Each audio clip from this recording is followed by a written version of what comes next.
Chamado de justiceiro, Moro se irrita e envia carta de resposta para o jornal.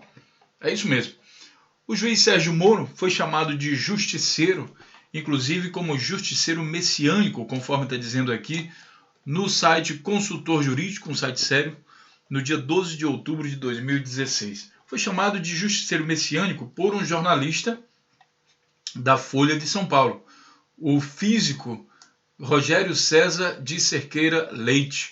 Fez um artigo, então publicou na Folha de São Paulo e, entre outras coisas, acusa o Moro, ou digamos assim, faz uma comparação do Moro com pessoas que foram justiceiros também na história e diz para o Moro ter cuidado, porque normalmente o justiceiro acaba queimado. Então o Moro ficou chateadinho, ficou com raivinha, porque ele disse que ele está lutando contra a corrupção e não está contra artigo. Ele escreveu então uma resposta aqui para a Folha de São Paulo, que também foi publicada, e diz que lamentável que um respeitado jornal como a Folha conceda espaço para a publicação de um artigo como Desvendando o Moro. Então assim, ele meio que ataca como editor da Folha de São Paulo. Ele vai dar a opinião dele agora, o que a Folha de São Paulo pode ou não publicar. Vamos ver se isso é permitido pela Constituição. Talvez, pela nova regra, que o Moro tem poderes maiores do que a Constituição, talvez isso possa ser feito.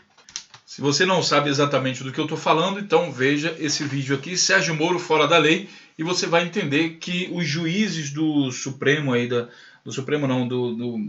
do Tribunal de Justiça do Paraná concederam poderes extras. Ele pode fazer coisas que não estão descritas na Constituição. Sim, ele pode.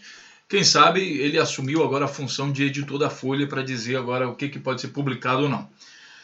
E aí, no seu argumento aqui, sem qualquer base empírica, o autor desfila estereótipos e rancor contra os trabalhos judiciais na assim denominada Operação Lava Jato, realizando equiparações inapropriadas com fanático religioso e chegando a sugerir atos de violência contra o magistrado. Ora, o fanático religioso que ele fez a comparação aqui é justamente esse camarada aqui, Girolamo Savonarola.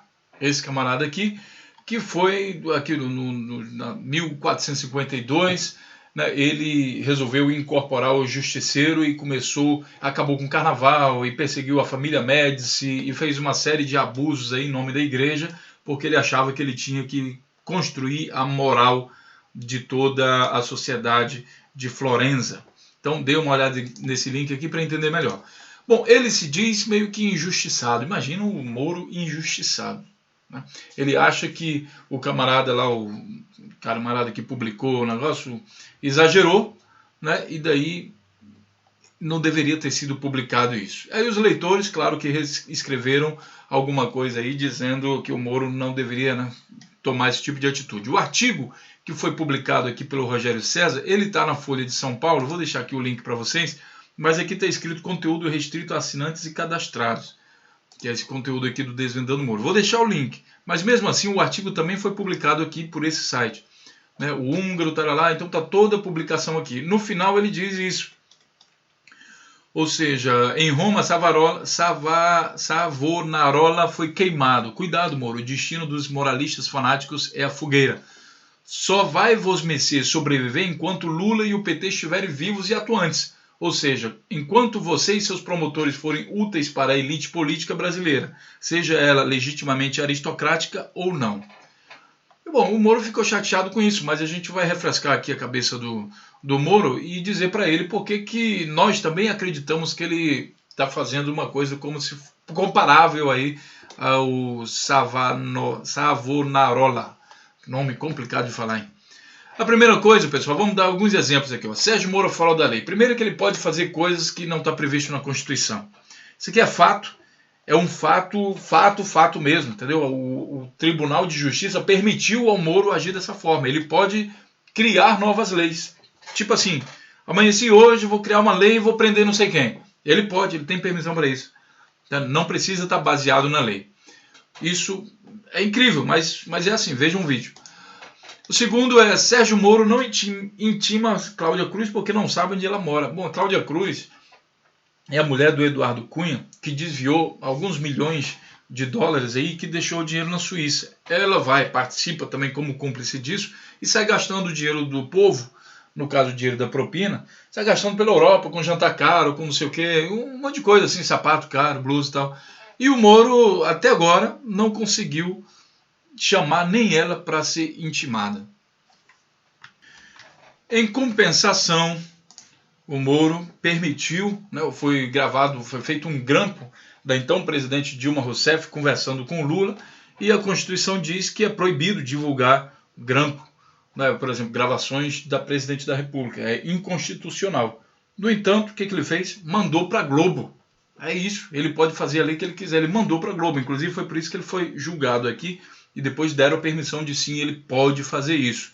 Só que em outras situações, quando não é tão assim grave, como por exemplo o presidente da República falando, ele lista de pagamento da Odebrecht para mais de 200 políticos. Eles estavam investigando lá, a Polícia Federal, investigaram e descobriram uma lista, encontraram uma lista, da Odebrecht que dava pagamento para mais de 200 políticos. O que você acha que o Moro fez? Mandou para a Globo? Aí já é diferente, porque tinha muita gente do PSDB e do PMDB lá. Justamente por isso que a gente chama o Moro um pouco de seletista. Aí o que ele fez? Abafou.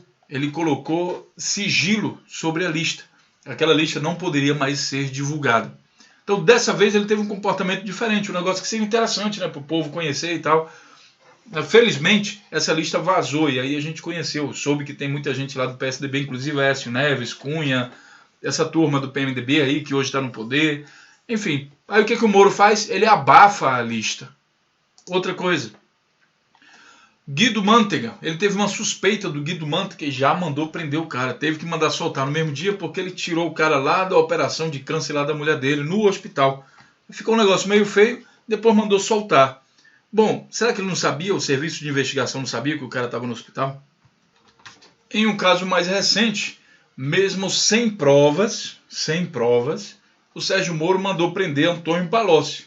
Ele disse que não tinha provas, por isso que tinha que mandar prender o cara para depois descobrir as provas. Mas ele já mandou prender antes. Outro caso, o famoso caso de condução coercitiva de Lula, foi decidida para evitar tumulto. Olha o argumento que o Sérgio Moro usou. Ele queria ouvir o Lula e mandou buscar, o cara mandou 200 policiais, cercaram tudo, todo canto, foram em todas as propriedades que eles falam que o Lula tem, não sei o quê. Condução coercitiva, Polícia Federal, televisão, helicóptero, a mídia toda cobrindo. Diz que para evitar tumulto, mas toda a mídia sabia. Então foi um negócio, foi tudo filmado, foi um negócio extraordinário, foi cinematográfico. Em outro caso, Sérgio Moro disse que não recebeu o caso sobre o PSDB. Olha, a própria lista da Odebrecht e delatores aí todo o tempo falando do Aécio Neves, do pessoal do PSDB, tudo, mas o Sérgio Moro até hoje diz que nunca recebeu o caso sobre o PSDB. Bom, por essas e outras coisas, aqui está o artigo de novo, por essas e outras coisas, a gente também acredita que o Moro ele tem sim uma certa seletividade nos casos que ele faz. E ele pode sim perfeitamente ser comparado aqui ao Savonarola.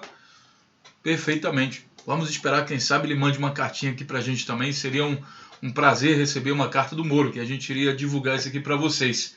Os leitores reagiram, e aqui está a opinião de algumas pessoas sobre essa carta que ele mandou, uma carta de críticas aí à Folha de São Paulo, que praticamente assim, olha, vou te mandar uma carta, entenda o recado, não quero que você publique esse tipo de coisa. Tá? O juiz Sérgio Moro diz que artigo veicula preconceito e rancor, confirmando aqui Folha de São Paulo, confirmando a carta. Por último, só que eu vou colocar aqui o Brasil 247, que é para você não dizer, mas o Brasil 247 é tendencioso. Moro critica a Folha por abrir espaço à crítica contra a sua conduta. Leiam aqui a reportagem novamente. E para encerrar o vídeo, Sérgio Moro reage contra críticas publicadas pela Folha. Pelo que a gente está entendendo, é uma nova função aqui, a influência direta do juiz Sérgio Moro na mídia brasileira. A grande mídia normalmente publica coisa puxando o saco dele, babando ovo e aí elogiando as atitudes dele. Uma vez só que publicaram algo que ele não gostou muito, já foi motivo dele mandar uma cartinha. Imagine a quantidade de carta que a população brasileira também quer mandar para ele, para entender mais como funciona essa escolha e essa seletividade da justiça daí da República de Curitiba. Deixe o comentário, lembrando que a gente não tem censura. Fique à vontade, um grande abraço e até o próximo vídeo.